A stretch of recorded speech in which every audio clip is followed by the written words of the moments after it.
Comment les 4 visages de l'amour construisent le couple? Peut-être pensez-vous que l'amour c'est une chose unique, simple, qu'il n'y a qu'une manière d'aimer peut-être, et que dire je t'aime c'est déjà une manière de circonscrire l'amour, et qu'il suffit de dire je t'aime pour dire en fait je t'aime. Mais comment on aime quand on dit je t'aime? Quelle manière on a d'aimer? Et je dirais on a aussi de désirer. Quelle est l'attraction qui se trouve derrière la notion du mot amour? Et c'est pour ça que j'aime bien parler de l'amour dans cette dimension charnelle comme spirituelle. Et c'est pour ça que je parle non pas d'amour mais de désir-amour. Car le désir-amour inclut à la fois l'attraction que je peux avoir pour l'autre, aussi ce qui s'exprime dans mon cœur et aussi ce qui s'exprime dans mon esprit, c'est-à-dire ma connexion d'âme ou ma connexion dans l'esprit avec cette personne. Et pour comprendre tout cela, j'utilise le terme des 4 visages de l'amour. Les 4 visages de l'amour, c'est 4 noms grecs qui viennent définir différentes manières de caractériser l'amour que des personnes peuvent avoir entre elles, que 2 personnes peuvent avoir entre eux. Donc dire amour ne suffit pas.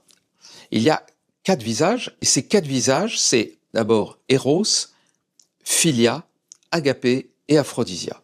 Et je vais présenter ces 4 visages de l'amour, je dirais pratiquement dans cet ordre-là. Le premier, Eros, c'est l'amour-passion. L'amour qui fait qu'on dit « je te veux, je suis attiré par toi, je sens tout mon corps qui à la fois vibre d'amour pour toi ». Les femmes disent « ma yoni, mon vagin, mon sexe, il bouge en même temps pour toi, il est avec toi, et mon cœur et mon sexe ». Cette attraction, elle est, comment dirais-je, elle est irrésistible vers l'autre. C'est un feu. On parle des feux de l'amour, et les feux de l'amour, ce n'est pas qu'un feuilleton. Les feux de l'amour, c'est Eros, l'endroit où le désir sexuel et le désir amoureux, le désir du cœur se rassemblent pour consumer absolument les 2 amants. La particularité d'Eros, c'est que c'est hyper puissant. L'inconvénient d'Eros, c'est qu'il a beaucoup de mal à durer. Pourquoi? Parce qu'il est construit dans la différence, dans le fait que 2 pôles opposés vont s'unir. Donc tant que c'est opposé, il y a une attraction, une attraction, une attraction, une attraction. Et puis quand les 2 sont là, l'attraction est moins forte. La tension diminue et Eros diminue. Les grandes histoires des grands amants, je pense à Roméo Juliette et d'autres, Iseult et Tristan et Iseult, à chaque fois, pour que le couple existe et deviennent mythiques, eh bien ce qu'il a fallu, c'est que la mort les sépare, ou que des tas de choses difficiles les empêchent de s'unir pendant longtemps. Roméo et Juliette, 10 ans, 15 ans après, avec 2 enfants, c'est un couple tout à fait standard. Et il aurait des problèmes de couple. Pourquoi? Parce que Eros, leur passion amoureuse, serait retombée. Le cocktail cocktail hormonal interne qui permet de faire Eros est lié en particulier à la dopamine. Or, la dopamine est une hormone absolument incroyable, c'est l'hormone du désir, donc c'est l'hormone qui nous fait vouloir refaire ce que l'on a déjà, là où on a déjà eu du plaisir. Donc, j'ai envie de toi parce qu'il y a déjà eu un peu de plaisir, ou je pense qu'il va y avoir du plaisir avec toi. Donc là, j'ai de la dopamine. Mais, si je refais, ouais, mais en fait, c'est de moins en moins nouveau, donc ça me plaît de moins en moins, et donc la dopamine, c'est une hormone du désir, mais du désir dans ce qui est nouveau. Et donc, la dopamine va descendre, et en fait, l'attraction, la tension amoureuse va diminuer. À côté de ça, il y a une autre forme d'amour, qui est une forme d'amour du cœur, qui est ce que j'appelle philia, ou ce que les Grecs appellent philia. Philia, c'est le fait d'aimer. Et quand on aime quelque chose, quelqu'un, mais on l'aime non pas pour devenir cette chose, pour s'unir avec cette chose, mais pour être avec l'autre. Il y a une différence entre les 2. Pour Eros, aimer l'autre, c'est « je te veux ». Je te veux, je veux qu'on devienne un seul. Dans la fusion, c'est dans la voilà, dans la fusion nucléaire. Au contraire, philia, c'est « je veux être avec toi ». Dans la tendresse, dans la compassion, dans le fait d'être avec toi. Et cet amour-là, c'est l'amour que les parents peuvent avoir pour leurs enfants, que des amis peuvent avoir ensemble. et c'est un amour de tendresse, c'est un amour du cœur. Au niveau du corps, on le ressent quand on se met l'un contre l'autre, quand on se hug, et qu'on sent que tout simplement les corps se déposent l'un vers l'autre, et qu'il n'y a pas de désir, il y a juste un dépôt de soi, si j'ose dire. On se dépose, et les corps s'harmonisent, mais dans la douceur, l'un avec l'autre. Ça, c'est philia. Et c'est relié à l'élément eau, alors que Eros est relié à l'élément feu. À côté de ça, il y a donc deux autres formes de désir-amour, et qui sont importants pour moi parce qu'ils complètent cette vision globale, et elles permettent de sortir de cette opposition complexe qui est Eros et Philia. Alors pourquoi y a-t-il opposition? C'est que l'Eros c'est merveilleux, sauf qu'il ne dure pas. Donc s'il n'y a pas de Philia, en général les couples se déchirent. Philia, c'est ce qui permet de durer longtemps. Lorsqu'il y a de la Philia dans un couple, ils peuvent durer, mais il n'y a pas beaucoup de feu.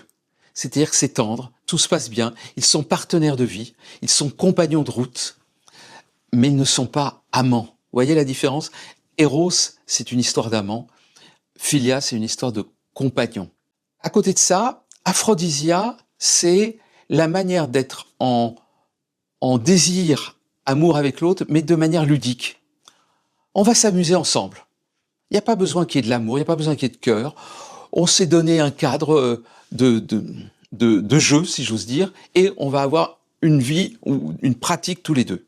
C'est ce qui se passe, par exemple, souvent quand on fait du BDSM, quand on fait du tantra, dans les stages de tantra, quand on va dans des clubs libertins. C'est Aphrodisia qui est en place. Aphrodisia, c'est la manière de je mets un cadre, et à l'intérieur de ce cadre, même si on ne se connaissait pas il y a une heure, eh bien, on peut pratiquer dans un cadre totalement consenti de part et d'autre. Le cadre est safe, on peut s'amuser à l'intérieur de ce cadre. Le tantra propose aussi une autre dimension. Et pour moi, c'est la dimension très importante qui est agapé. Alors, agapé, ça veut dire l'amour, et c'est l'amour au sens spirituel du terme. Dans la Bible, quand on dit « aime ton prochain comme toi-même », dans les évangiles ont été écrits en grec, et donc ces mots, philia, agapé, aphrodisia, eros, existent. Et donc quand on dit « aime ton prochain comme toi-même », c'est pas le mot eros qu'ils mettent. C'est pas le mot philia non plus qu'ils mettent. Ils mettent le mot agapé. Chaque fois que Jésus parle d'amour, il parle en utilisant le mot agapé. Ou en tout cas, en grec, c'est traduit comme agapé. En araméen, ça devait être l'équivalent, mais en tout cas, c'est agapé. Et ce n'est pas eros, ce n'est pas philia. Je vous dis ça parce que moi, quand j'ai eu une instruction religieuse, j'ai été baigné dans le christianisme, j'ai dit de manière standard, je comprenais pas qu'on me dise « aime ton prochain comme toi-même », on me dit « aime pas la petite copine qui est à côté, si vous n'êtes pas marié, fais pas trop de choses avec elle ». C'est-à-dire qu'en gros, vous avez le droit de vous aimer, mais pas de manière charnelle. Je comprenais pas. Mais c'est normal. C'est pas le même amour. C'est un mot différent. C'est comme si on avait des mots différents pour dire amour. Agapé, c'est aimer en esprit. C'est ne faire plus qu'un, mais en termes de communauté d'âme. Lorsque des personnes se rencontrent et qu'il y a une connexion spirituelle forte, alors ce qu'ils ressentent, c'est agapé. Agapé, c'est un amour assez étonnant, parce que c'est un amour inconditionnel. On n'a pas besoin de connaître l'autre. On n'a pas besoin d'avoir un sentiment amoureux pour l'autre. On peut être en agapé avec le SDF du coin, avec la personne que vous rencontrez, que vous n'avez jamais vue. S'il y a une connexion forte, vous êtes en agapé. Si à un moment donné, je dirais, l'Esprit Saint descend parmi vous, vous êtes en agapé. Donc agapé se rencontre dans les moments où la spiritualité est présente. Le moment où l'on sent que l'esprit est là, que vraiment le divin est parmi nous. Je vous donne des mots comme ça, bizarrement, même quand vous n'êtes pas spirituel, ça marche. C'est que simplement, vous sentez qu'il y a une vibration particulière avec cette personne. Vous avez l'impression d'être très proche avec cette personne, ou ces personnes, parce que ça peut être en groupe. Et pourtant, vous ne connaissez pas nécessairement. Ça, c'est agapé. Donc on voit 4 formes de désir-amour, et bien sûr que quand on dit « je t'aime », c'est plein de choses différentes. C'est l'un de ces 4. Et souvent, c'est aussi une combinaison de ces 4. Une combinaison 2 à 2 de ces 4. Et j'ai envie de vous parler de ces combinaisons 2 à 2, parce qu'elles fonctionnent très souvent en combinaison 2 à 2, et Dans un couple, si vous êtes dans les mêmes combinaisons, ben ça fonctionne mieux que si vous n'êtes pas dans les mêmes combinaisons. Et avant de vous continuer, j'ai envie de vous poser cette question. Avec quel visage de l'amour raisonnez-vous? Êtes-vous plutôt Eros, plutôt Philia, plutôt Agapé, plutôt Aphrodisia? Et j'ai envie que, alors bien sûr, il y a plusieurs, vous êtes peut-être plusieurs choses, mais certainement pas tous les quatre, ou en tout cas à des degrés différents. Ce qui est important, c'est qu'est-ce qui est prédominant pour vous dans une relation amoureuse, ou qu'est-ce qui est important pour vous dans une relation amoureuse. Et donnez-moi vos réponses dans les commentaires en dessous. Je serais vraiment heureux de les lire et peut-être de vous répondre à certains d'entre vous s'il y a des questions, parce que c'est vraiment un sujet extrêmement important et qui me touche beaucoup. Donc ces quatre visages de l'amour peuvent se combiner entre eux. Prenons une combinaison. La combinaison qui est celle de Aphrodisia et Philia. Vous êtes deux partenaires, donc vous êtes deux amis, deux proches l'un de l'autre, mais partenaires, et en même temps, il peut y avoir des pratiques sexuelles de temps en temps. Eh bien, on va dire que vous êtes sex friend. Vous êtes ensemble, vous êtes amis, vous êtes partenaires, mais vous avez un peu de sexualité de temps en temps, et vous avez des jeux érotiques, vous vous amusez. Vous êtes dans une notion de type sex friend. Alors, parfois les gens, quand on dit sex friend, c'est assez dégradant. Ça veut dire, si on est sex friend, ça veut dire qu'il n'y a pas une véritable relation de longue durée. Là, je me parle de sex friend, ça peut être une relation de longue durée. Vous êtes ensemble, vous vivez ensemble, mais il n'y a pas d'éros. Par contre, vous êtes capable d'aller dans des jeux érotiques, vous pouvez aller dans un club libertin, vous pouvez faire du BDSM, faire des choses comme ça, et c'est amusant. Vous êtes ensemble à pratiquer ça, et c'est super. Vous êtes heureux. La vie est belle. Aphrodisia est très, très souvent la manière dont les couples ont de gérer la baisse de désir.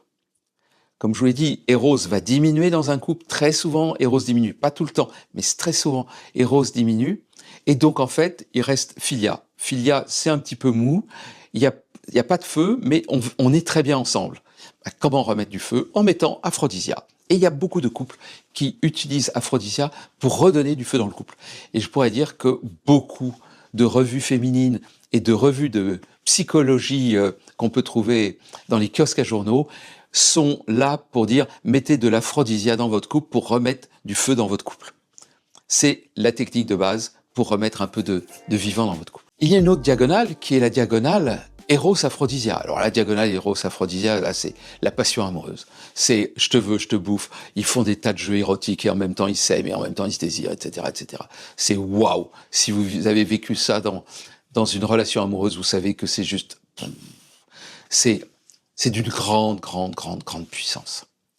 Comme je vous l'ai dit, malheureusement, Eros va peut-être un petit peu descendre et il va y avoir beaucoup souvent, pour les couples qui ont été très dans l'Eros et dans l'Eros-Aphrodisia, quand ils sortent de cet état-là, il peut y avoir de la rancœur, du ressentiment, une agressivité l'un vers l'autre, comme si, mais pourquoi est-ce que tu me donnes plus que tu me donnais avant? Bah oui, parce que Eros, on a l'impression d'être nourri, c'est juste tellement, et on croit que c'est l'autre qui nourrit. Mais non, c'est pas l'autre qui nous nourrit, c'est une relation particulière qui est liée à la dopamine. Donc, c'est pas de sa faute à l'autre s'il nous donne plus notre dopamine, parce que lui, il l'a plus. Donc, on est tous les deux, si j'ose dire, responsables, et surtout, c'est le système qui est responsable, c'est le système avec lequel on s'est mis ensemble, qui tout simplement fonctionne moins. Donc, c'est le cas de cette passion amoureuse, brûlante, dévorante. Il y a des couples mythiques qui se sont construits sur cette notion de passion amoureuse. Je pense à Elizabeth Taylor et Richard Burton. Ils se sont aimés, ils se sont rencontrés sur le tournage d'un film, Cléopâtre. Ils se sont aimés, mais ils se sont dévorés. C'est dévoré au sens, c'était insupportable, c'était terrible, c'était fou, c'était une passion incroyable. Ils ont divorcé, ils se sont remariés, parce qu'en fait, l'un sans l'autre, ils ne vivaient plus. Ils se sont redivorcés. Ils ont vraiment fait la totale. Et sur son lit de mort, Richard Burton disait « La seule femme que j'ai aimée, c'est Elizabeth Taylor », alors qu'il en avait plein. C'est parce que ça a été tellement fort, sauf qu'il n'avait pas le mode d'emploi de pouvoir gérer ce feu qui les consumait complètement, qui les détruisait donc d'une certaine manière. Il y a deux autres diagonales importantes. Celle de la relation entre Philia et Agapé. Philia Agapé, vous voyez, c'est l'amour partenaire plus l'amour divin, plus l'amour spirituel, l'âme sœur. On est ensemble en esprit. Et ça, c'est l'amour platonique divin. En fait, on est connecté par-delà tout élément de désir sexuel, et c'est juste, oh, on est relié. Et c'est un amour total, inconditionnel. Je pense un peu à Roxane et Cyrano de Bergerac. C'est un couple très mythique, dans le sens où il n'existe que sur le papier, mais il y a un peu ça. Ils n'ont jamais réussi à se rencontrer, ils se sont toujours aimés dans l'esprit, dans les mots, dans le cœur, dans l'amour, et en fait, c'était pas le corps qui était important, c'était l'âme. Et là, ils connectaient. Et à la fin, ils se rencontrent. Bon, dans l'histoire de Cyrano de Bergerac, ils n'arrivent jamais à se rencontrer vraiment, puisque Cyrano meurt au moment où il se découvre et qu'il est enfin aimé, et que Roxane se rend compte qu'elle n'aimait qu'un homme, Cyrano de Bergerac, qui était d'ailleurs son cousin. Et il n'y arrive pas. Bon, c'est tragique. C'est une histoire, hein, c'est tragédie, mais en fait, ils sont tellement connectés en âme. Voilà un peu ce que je veux dire dans cette notion de philia agapé. Et on voit bien que agapé, là, amène une profondeur à philia. Philia, c'est on est bien ensemble, on est tendre, tout va bien, la vie est belle. Là, agapé amène on est en esprit, on se connecte en esprit.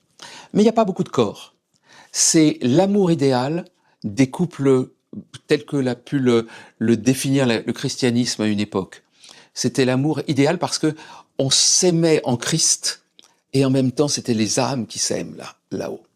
Mais le corps, bon on fait des enfants, mais c'est pas plus. C'est pas ce que dit le christianisme nécessairement aujourd'hui, mais c'est ce qu'il a dit pendant des siècles. Dernière diagonale, celle qui, moi, me passionne, c'est celle qui a fait que j'ai fait du tantra, c'est Eros Agapé.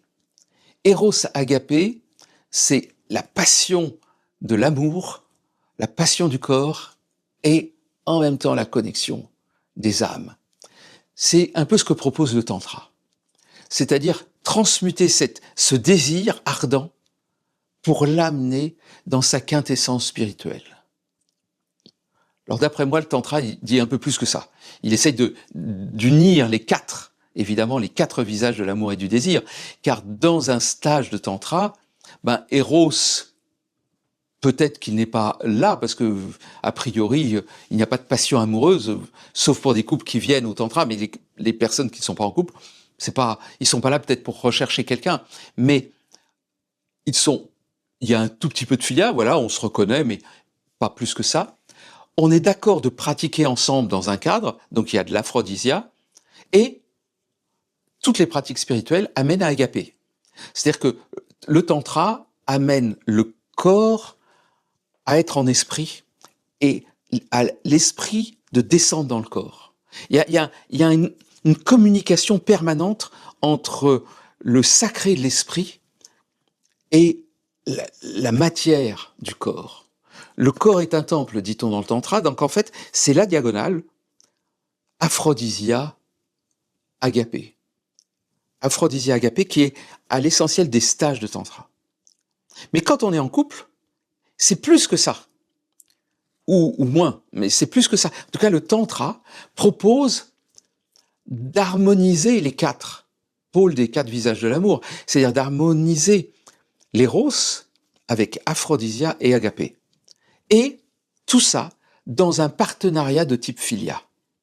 Voilà pourquoi le couple tantrique, c'est un couple qui va vers, ça ne veut pas dire qu'il l'est systématiquement, mais qui va vers cette union des quatre visages de l'amour et qui construit le couple dans l'harmonisation de ces quatre visages. Évidemment, comme je vous l'ai dit tout à l'heure, quel visage de l'amour êtes-vous? Ou plus exactement, avec quel visage de l'amour êtes-vous le plus en résonance? Mais en fait, plutôt, quelles sont vos diagonales principales? Personnellement, je sais que je suis structuré en Eros Agapé. C'est ma structure de base.